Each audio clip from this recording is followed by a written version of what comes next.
네, 안녕하십니까. 우리 사랑하는 주영 성도 여러분, 그리고 또 제 설교를 듣게 되시는 또 많은 분들을 주님의 이름으로 축복합니다.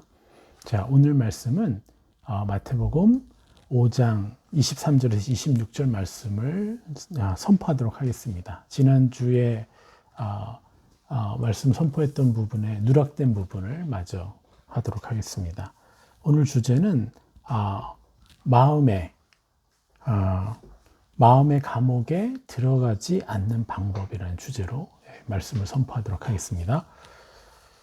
자, 오늘 이제 25장, 마태복음 5장 23절에서 26절에 그 말씀을 보면 이제 두 가지의 어떤 주제로 이렇게 분류가 돼요. 하나는 23절에서 24절 말씀은 이웃사랑에 관한 것이에요.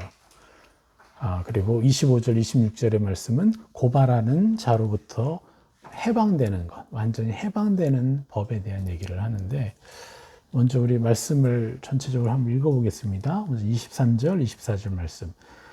그러므로 예물을 제단에 드리려다가 거기서 내 형제에게 원망 들을 만한 일이 있는 것이 생각나거든.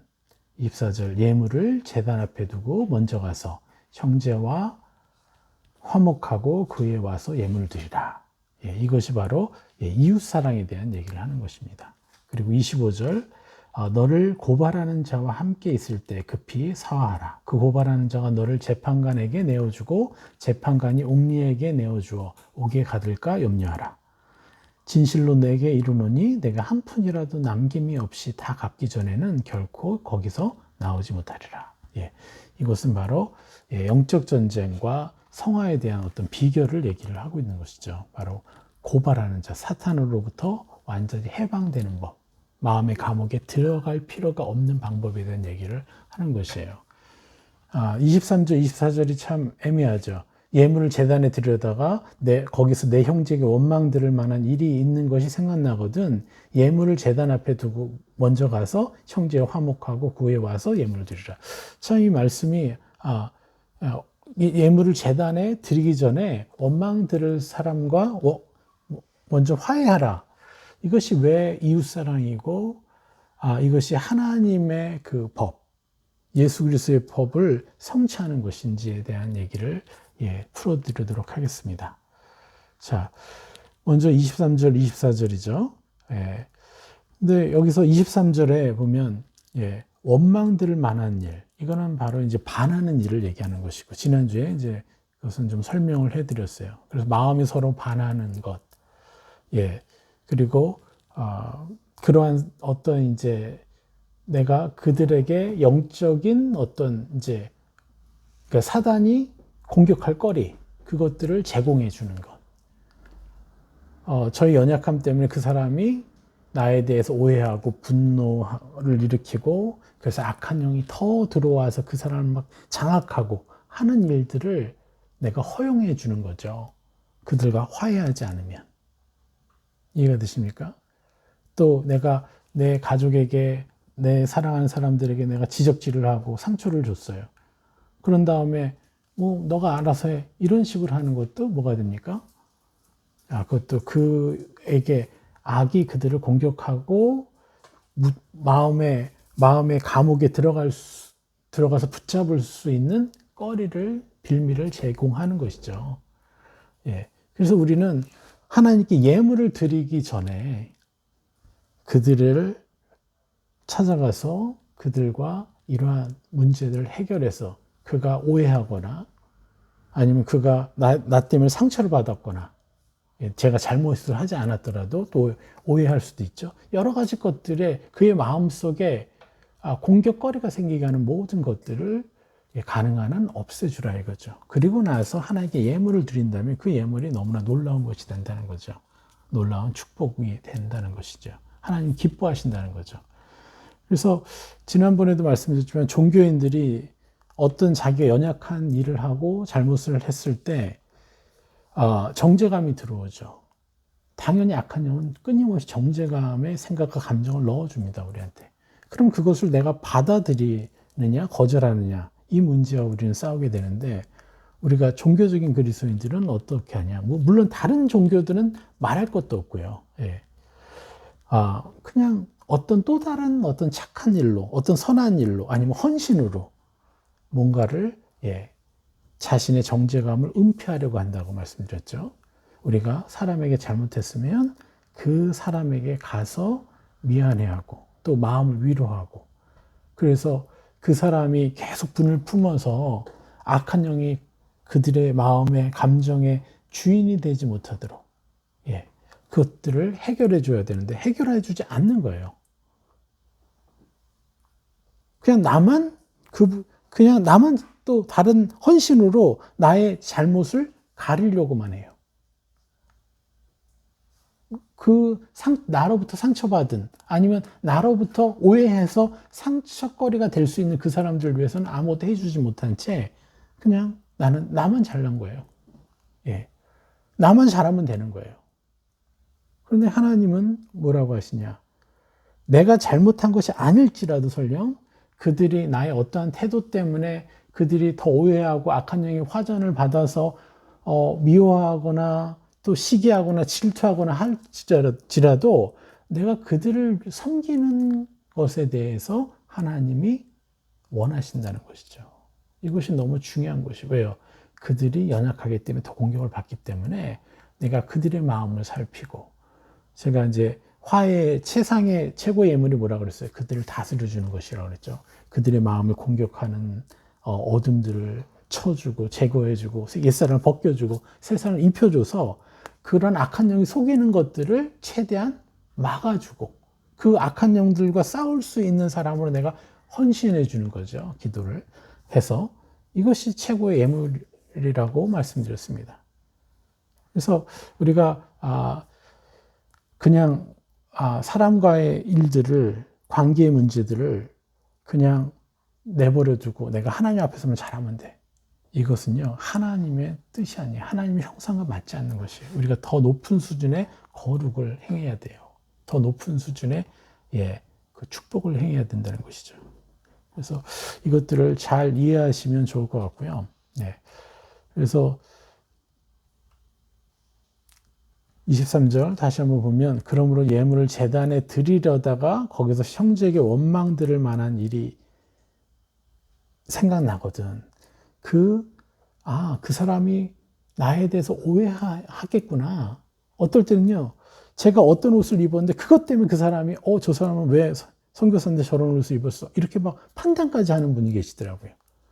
그럼 그것에 대해서 저 사람은 왜 나한테 내가 이런 옷 입었다고 내가 특별하게 어떤 옷을 나쁜 옷을 입은 것도 아닌데 좀 스타일이 너무 날라리 같이 입었나?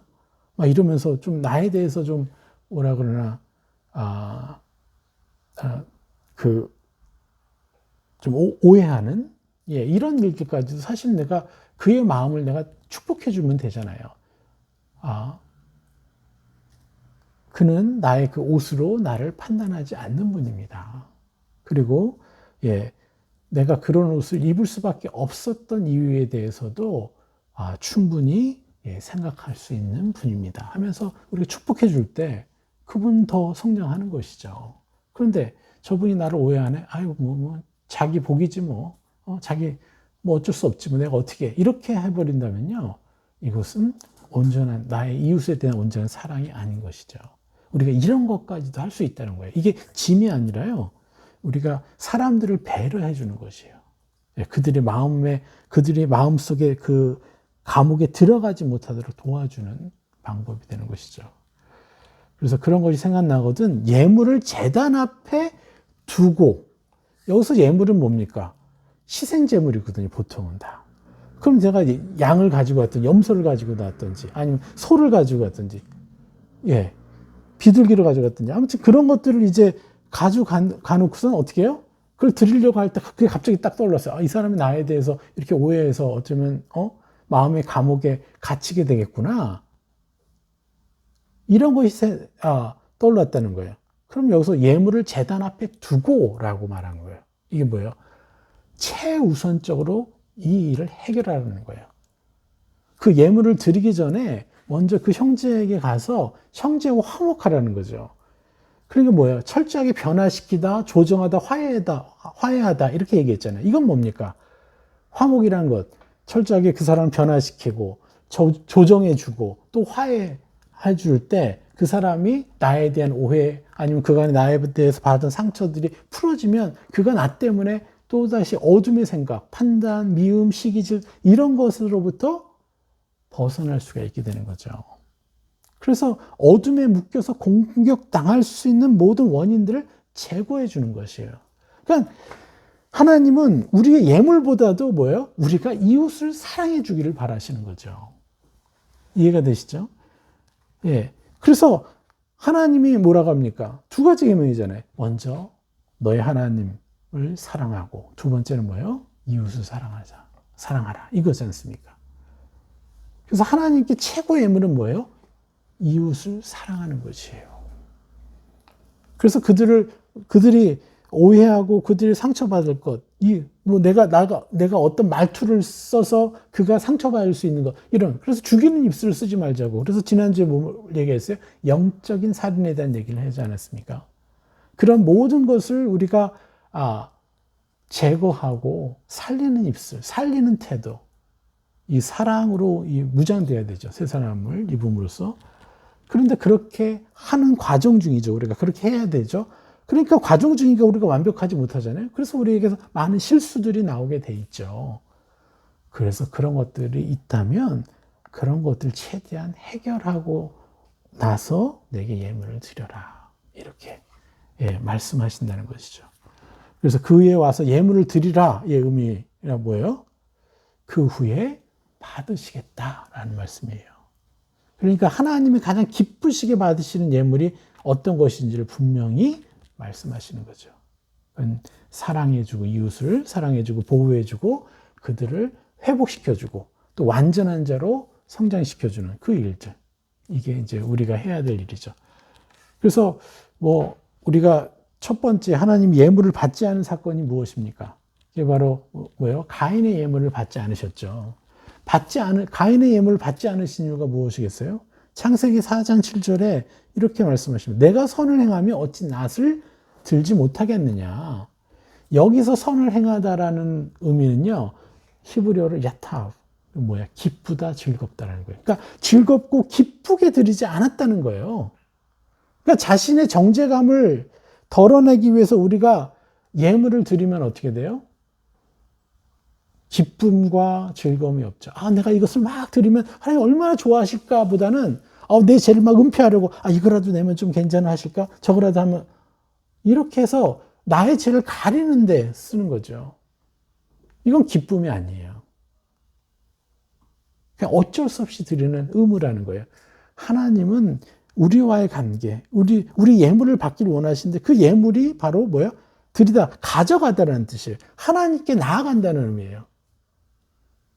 기쁨으로 내가 사랑하는 그분한테 이걸 드리면 하나님 얼마나 기뻐하실까요? 하는 그러한 감정으로 우리가 예물을 드려야 되는데 어떤 의무감, 책임감, 어쩔 수 없어서 하기 싫은데 어쩔 수 없이 이렇게 하니까 벌써 하나님과 관계가 깨져 있는 거죠. 그래서 하나님이 그것을 기뻐 받으실 수가 없었던 것이죠. 얼마나 더 냈느냐, 덜 냈느냐 이 문제가 아니라 내가 10원 하나라도 1원짜리 하나라도 하나님께 드릴 때 내가 하나님 기뻐하시겠네요. 이것을 생각해야 되는데 하나님이 얼마나 기뻐하시고 행복하실까에 대해서 집중하지 않는 모든 예물들 여러분 생각해 보셔야 됩니다. 주일연금 하나를 드리더라도요. 또 어떤 사람을 내가 재정적으로 돕더라도 아니면 뭐 봉사로 돕더라도요. 기쁨과 행복으로 하나님 얼마나 기뻐하실까?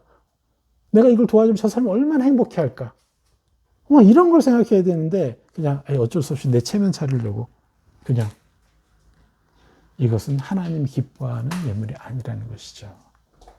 온 감각에 우리는 입어야 돼요. 내가 하나님이 기뻐하시는 그것을 드리는 자라고. 내가 뭔가를 드릴 때 하나님이 얼마나 기뻐하실까에 집중하고 드리는 자라고 여러분 새 사람을 입으셔야 돼요.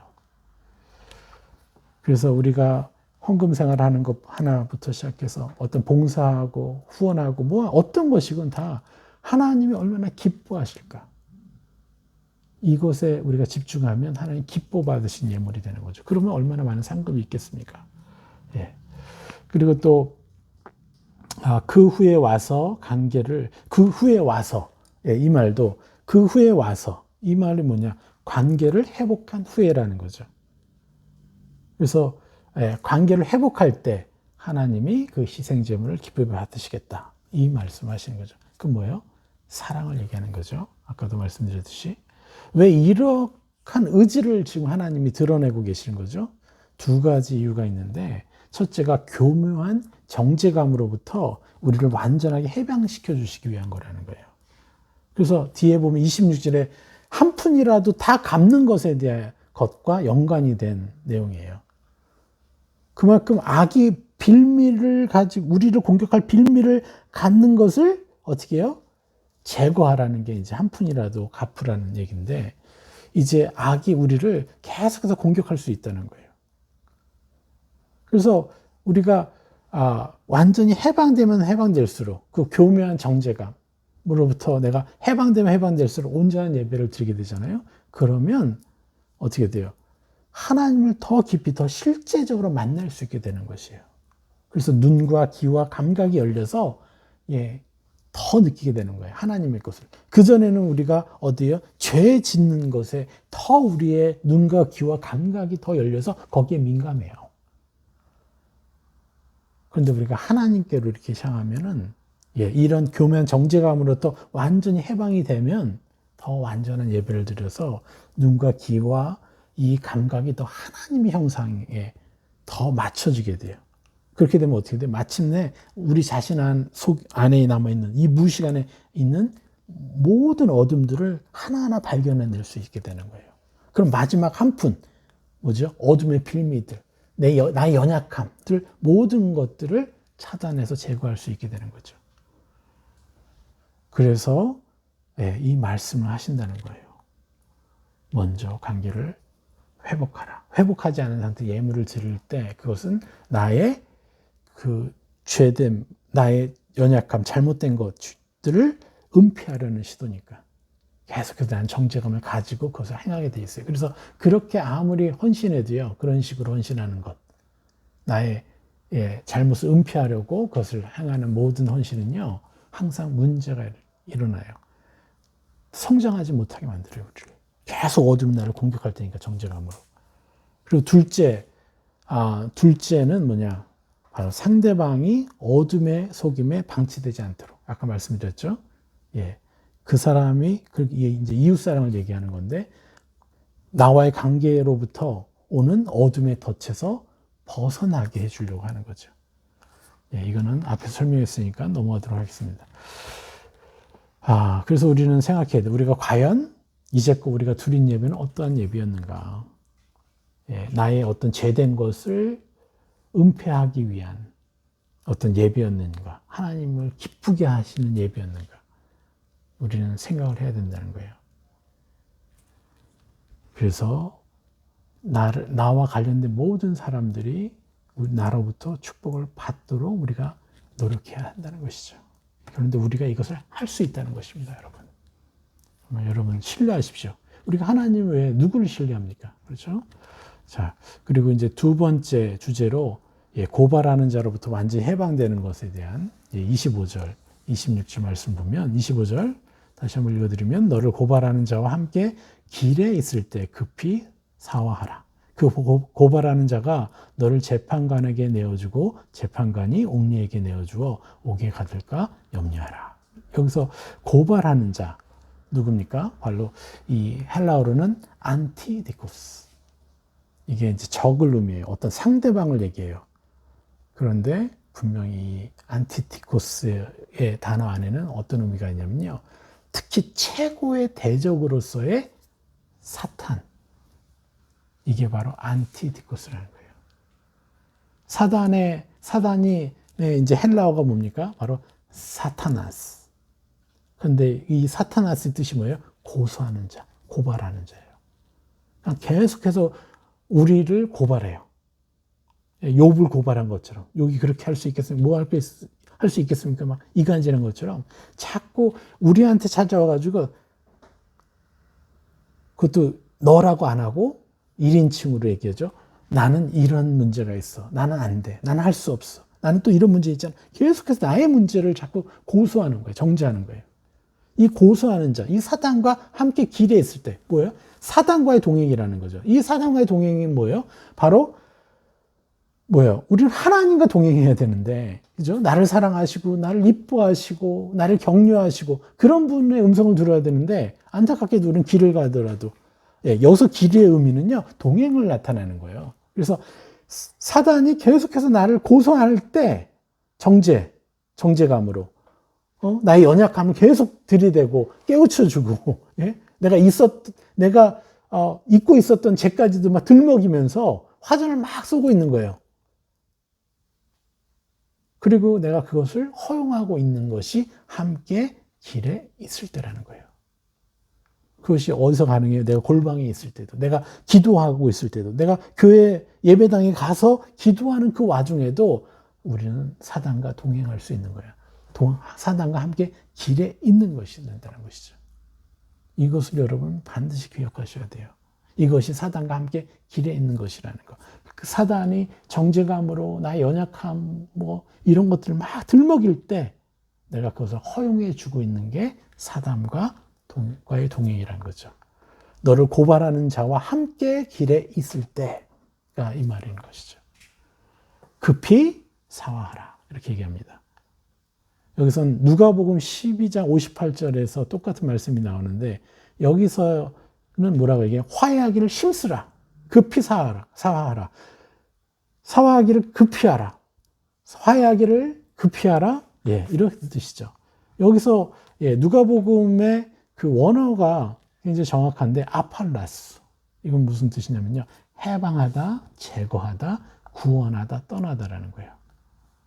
그가 계속해서 나를 정죄하는 것에서 떠나라는 거예요. 너는 아니야. 거기서 해방되는 거예요. 그 정죄감에서 벗어나는 거예요. 이게 뭐예요? 구원이죠. 내가 정죄감에서 벗어나서 내가 예전에 이렇게 음란한 생각을 했어. 나는 음란한 자잖아. 난 안 될 것 같아. 아니야. 음란한 거는 예수 그리스도의 이름으로 어떻게 죽은 자야. 넌 내가 아니야. 그래서 거기서 내가 벗어났죠. 해방됐죠. 그리고 나는 어떻게 해요?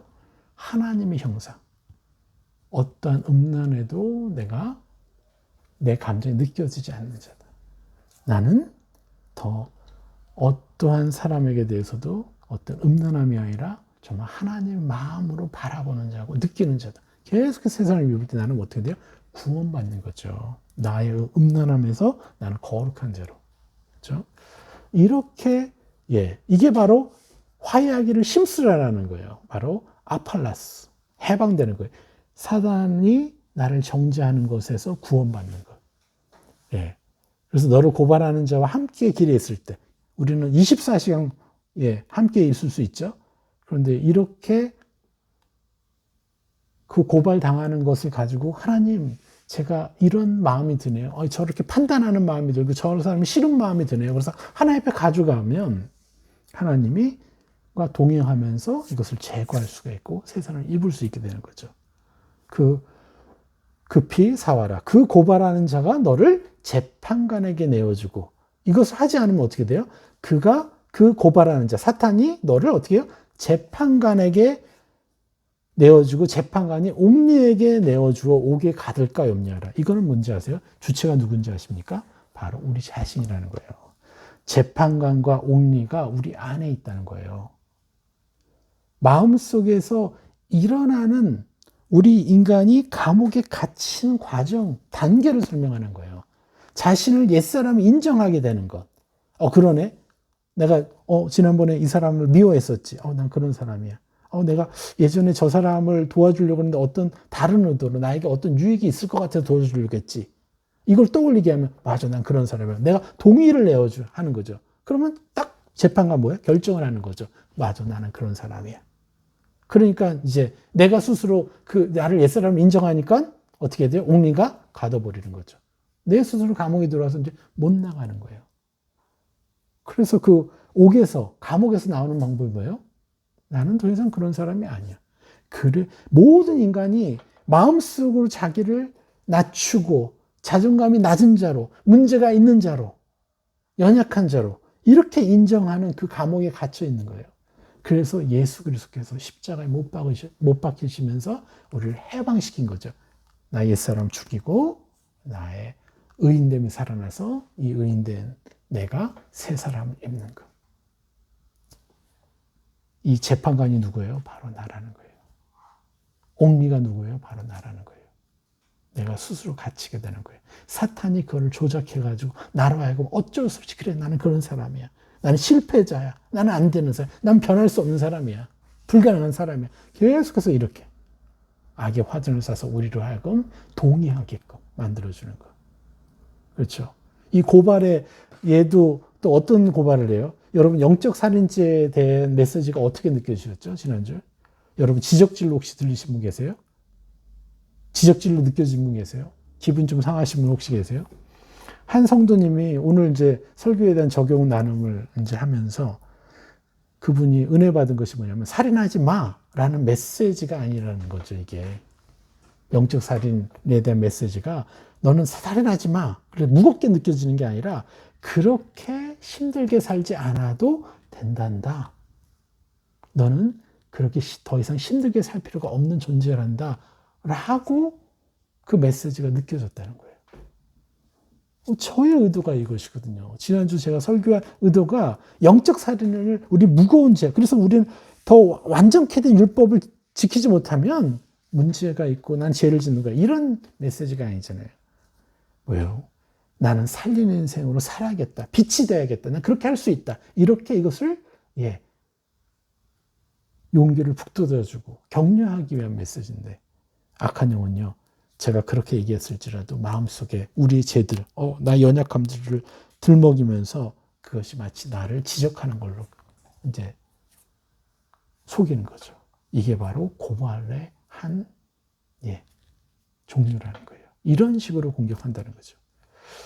자, 26절. 진실로 내게 이르노니 내가 한 푼이라도 남김이 없이 다 갚기 전에는 결코 거기서 나오지 못하리라. 이렇게 말씀하십니다. 여러분 여기서 우리는 굉장히 중요한 부분, 이 전투의 원리에 대해서 우리가 전쟁의 원리, 전투의 원리에 대해서 알아야 되는데요. 전투 용어로 원점 타격이라는 것이 있죠. 뭡니까? 우리 부대가 이동을 하는데 적이 어디서 숨어서 포를 쐈어요. 아니면 저격수가 한 병사를 저격했어요. 그럴 때 어떻게 됩니까? 우리 편에서는 최대한 뭐예요? 어디서 총알이 날라왔는지, 어디서 포가 발사됐는지를 찾아내서 빨리 거기다 쏴야 되잖아요. 얼마나 빨리 찾아내서 공격하느냐, 반격하느냐의 전쟁의 승패가 담겨져 있죠. 그래서 여러분, 우리가 참 상담하고 양육하면서 그리고 사람을 도우면서 우리가 반드시 그 과정에서 경험하는 것이 있는데 그게 뭐냐? 그 치유 과정 중에는요, 반드시 실패가 따른다는 거예요. 잘 하다가도 실패하고 실수하고 그래서 심정이 다운당하는 그런 일이 발생한다는 거예요. 그러나 그것은 실패가 아니라 실패도 아니고 패배도 아니라는 것을 여러분 아셔야 돼요. 왜요? 내가 실패하고 패배당함으로써 숨어있는 적들이 어떻게 나를 공격했겠구나라는 것을 찾을 수 있는 그 기회인 것이죠. 그래서 그들의 공격을 받았다는 것이 중요한 거지 내가 받아서 내가 실패했다는 것에 여러분 집중하시면 안 돼요. 여기에 바로 고소하는 거예요, 악이. 그거 실패한 거 가지고 계속 나를 정죄하는 것에 당하는 게 우리가 또 속는 것이에요. 그들이 나를 어떻게 공격했고 나는 이런 연약함 때문에 내가 그들의 공격에 당했다라는 나의 연약함을 찾은 것, 그 원점을 찾은 거죠. 그래서 그것을 벗어버리고 세상을 입는 것을 해야 되는 거죠. 그런데 많은 사람들은 어떻게 해요? 자기가 실패한 것에 집중해요. 왜? 악이 속이니까요. 그래서 여러분 패배와 실패에 대한 새로운 시야와 감정을 가지셔야 돼요. 결코 그것을 정죄감으로 받을 것이 아니라 기회로 여러분이 느끼셔야 돼요. 내 실패로 내가 부끄러워할 게 아니라 할렐루야, 하나님 이런 실패를 했네. 그럼 이것에 대한 원인 이거네요. 할렐루야, 이걸 찾게 해주셔서 감사합니다. 내가 실패하고 실수한 것 가운데서도 그것을 찾아서 감사하죠. 그러나 또 여기서 뭐가 빠지면 안 돼요? 내 실수 때문에 다른 사람에게 상처 준 것에 대해서는 가서 어떻게 해야 돼요? 화해해야죠. 그죠? 여기에 빠지면 이건 또 종교가 되는 거예요. 또 분명히 하셔야 됩니다. 그래서 뭐라고요? 우리가 패배와 실패에 대한 새로운 시야와 감정, 복음의 기반 위에서 이것을 누려야 된다는 것이요. 생각과 감정이 복음의 기반 위에 서게 되면요, 패배와 실패를 일시적으로 느끼는 거예요. 일시적인 것으로 느끼게 되는 거예요. 그래서 패배와 실패가 오히려 원점 타격의 기회를 얻는 것이라고 느껴지기 때문에 감사가 나오게 돼요. 그리고 원점을 정확하게 타격하면 어떻게 돼요? 그만큼 더 전진할 수 있죠. 하나님의 찬란한 형상에 더 가까워질 수 있는 것이에요. 우리가 새 사람 더 있기 때문에. 그래서 더러운 것들, 악한 것들, 이기적인 것들, 이런 것들의 구역질이 나기 시작해요.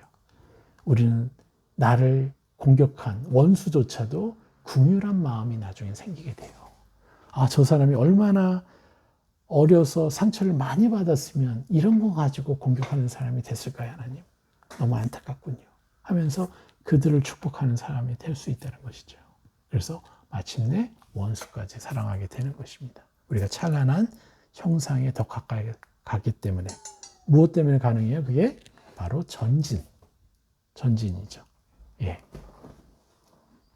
그래서 한 푼이라도 남김이 없이 다 갚기 전에는 결코 나오지 못하리라 하는 이 한 푼이 우리가 이제 원어상으로는 두렙돈에 해당되는 것이고, 뭐죠? 페니, 원, 몇십 원, 이 정도 되겠죠. 한국 돈으로는. 자, 악에게 이 한 푼이라는 것은 악에게 공격에 걸려야 빌미를 제공해주는 모든 오점, 실수, 죄를 얘기해요. 하나하나 모든 것을 얘기해요. 그래서 그런 거 하나하나를 어떻게 해요? 해결하라는 거예요. 이걸 뭐냐면 율법이 완전케 돼야 되는 이유인 거죠, 이게. 완전케 된 율법을 누리는 자가 돼야 된다는 얘기를 하는 것이에요. 그러면 어떻게 돼요? 한 푼이라도 기회를 제공해 주지 않으니까 악에게 더 이상 그들이 나를 공격할 수가 없죠. 그러면요, 악의 공격을 받지 않으니까 얼마나 더 행복하겠어요? 얼마나 더 하나님의 것에 집중하겠어요? 얼마나 하나님의 형상에 집중하겠습니까, 우리가? 그러면요, 그 사람이 가는 곳은 어둠이 도망가게 돼요. 이 일들을 우리가 해야 되는 거예요. 그래서 이 숨어서 공격하는 적들의 위치, 이 규모를 우리가 찾아낼 수 있어요. 우리가 한 푼 한 푼을 다 갚아가 나가기 시작하면. 자, 그래서 여러분 반드시 기억하셔야 돼요. 우리가 어디만큼 더 찬란해질 것인가. 그러기 위해서는 어떻게 해요? 한 푼이라도 찾아내서 갚아나가야 되는 거예요. 나의 문제들, 나의 연약함들을. 이게 너무나 기쁜 일이 되셔야 됩니다. 그래서 실수한 것, 연약함, 패배당한 것들에 대해서 더 이상 정죄감을 허용해주면 안 됩니다. 오히려 또 내가 새롭게 벗어버려야 될 옛사람, 이 원점, 이 어둠의 원점을 찾았구나. 그걸 찾았으니까 나는 새 사람을 입게 되는 거죠. 기회를 주신 것에 감사하십시오. 그래서 어떻게 해요? 항상 기뻐하라. 쉬지 말고 기도하라. 범사에 감사하라. 범사에 감사하라. 이 범사라는 것은요, 어떤 거예요? 내가 좋은 일 있을 때요? 그것도 포함되죠. 그러나 중요한 것은 뭐예요? 내가 실수했을 때, 내가 실패했을 때도 감사하는 것이죠. 왜 감사할 수 있습니까? 지금까지 말한 것들 때문에 그런 것입니다. 그래서 결론적으로 얘기하면 뭡니까? 첫 번째, 23절에서 24절은 뭘 얘기해요? 내 자신과 이웃을 사랑하는 법을 가르치는 것이죠. 사람과 화해함으로 그들이 더 이상 어둠에 속지 않게 도와주라는 것이죠. 그것이 이웃사랑의 정점이고, 또 그들 내면에 악이 공격할 빌미들을 최대한 제거해 주는 것이죠. 그래서 최고의 예물, 그들이 옛사람을 벗겨주고 새사람을 입혀주면서 그들을 하나님께 올려드리는 이것이 내 자신과 이웃을 사랑하는 것이고, 또 5절 26절은 뭡니까? 사단의 고소에 더 이상 속지 말라, 당하지 말라. 사단과 동행하지 말고 하나님과 동행해야 된다는 것이죠. 그래서 제가 계속해서 여러분들에게 가르치고 있는 내용이 뭡니까? 하나님과 완전하게 동행하는 법. 내가 성경을 읽고 기도할 때만이 아니라 우리가 길을 가면서 어디에서건 하나님과 내 감정을 나누고 내 생각을 나누고 하나님과 동행하는 연습을 우리가 하고 있지 않습니까? 그래서 우리가 이것을 통해서 더 찬란한, 예수님께서 이 땅에 오셔서 하나님과 동행하시면서 걸으셨잖아요. 그래서 많은 사람을 회복시키셨는데 우리도 이것을 행할 수 있습니다.